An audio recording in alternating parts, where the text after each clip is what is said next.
eastern Cuba, it seems. And Puerto Rico birds, it was a mix between a couple going further north in New England and some stopping here in the mid-Atlantic region. And this is Jamaica, and they all seem to be going into the southern New England. So within these subpopulations, we're seeing a bit of a weaker pattern than we see at this large spatial scale, broad spatial scales. Oops. So starting this conclusion here, that incorporating breeding bird abundance really decreased our estimates in error.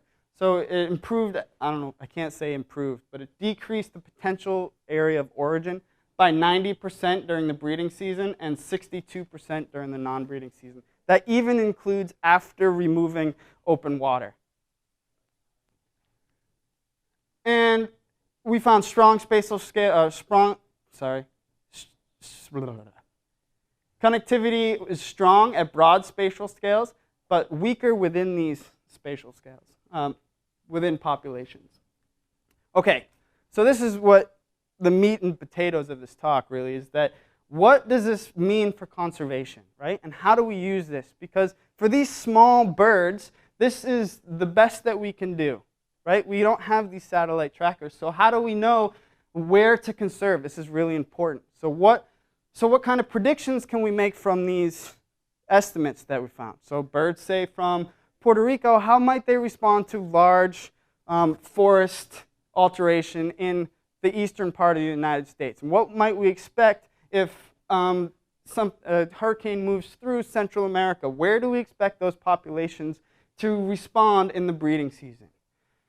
And what happens, can we look at finer scales in terms of population trends? Let's say that ovenbirds or birds in general aren't doing so well here in North Carolina. May it be reasons here in North Carolina or where they're going in the winter?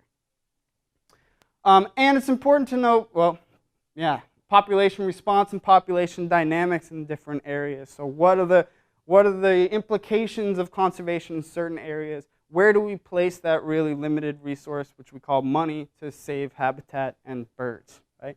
So that's why I'm really jazzed about connectivity, and if especially you or a loved one ovenbirds. have had complications with an implanted pelvic Yeah, mesh and device so or with bladder that, sling, we're going to get out of call here a the little Rely early. On Group at but yeah, if 1-800-953-5907. you have any questions, I'd be happy. Yeah. That's 1-800-953-5907. Average.